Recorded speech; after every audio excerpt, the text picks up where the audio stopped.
Sa pinakamatanda kong pinsan, you're officially, what, 1 year older than me by words. Anyway, okay lang yun. I take the win for the next few months. Happy 40th birthday, Sen. Alam naman ng marami, you are my very first friend, obviously. Wala naman tayong choice kasi tayong magkasal sa magkipinsan.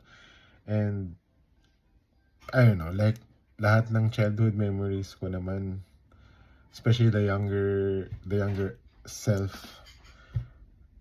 all the fun memories are with you, obviously. Lahat ng kalokohan natin, lahat ng mga adventures natin sa school, na school bukol tayo ni Tita Cha until tumanda tayo. Hindi nawala yung closest natin, though sabihin natin magkalayo tayo for the longest time. Ikaw pa rin yung lagi ko nakakausap, regardless of anong nangyayari sa status ng life natin. Lagi tayong magkausap, lahat ng kalokohan natin same. Matatanda na tayo, puro pa rin tayo games, laruan and stuff. Think partly we had a good childhood, great childhood, and every summer dati talagang hindi tayo mapaghiwalay, magkasama tayo from pagising to umaga. Do lagi tayong pinapahamak, ikaw pinapagalitan ni ama kahit ako yung gumagawa ng kalokohan. Pero thank you na hindi mo siya kinagalit sa akin dati, or I don't know kinagalit mo siya sa akin, pero thank you. And then until matanda na tayo, ikaw yung lagi kong pinupush na magpunta dito kasi as much as possible gusto ko kasama ka pa rin, lumaki with our kids together. And hindi ko na nasasabi sa'yo to, I think, pero you know na simula sa pool, ikaw idol ko kasi sa ating dalawa, parang mas mataas yung grades mo, and then lagi ko tina-target, magagawa ko din yan. And eventually, naunahan kita in one point sa buhay natin dahil mas marami akong anak sa'yo. 4 versus 2, so habol. You need 2 more.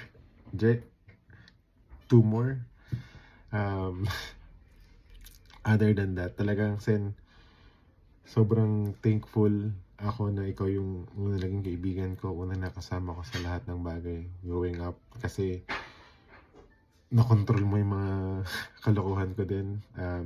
Balance tayo with our pagiging makulit, and ikaw being smart enough to know to stop things. Kasi like imagine kung wala ka, yung mga ceiling nilagay natin sa mata natin, I don't know, baka ibang stuff pa yung nilagay natin.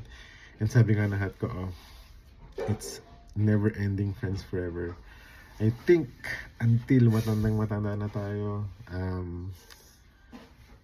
will always be my best friend, though hindi tayo magkasama obviously physically.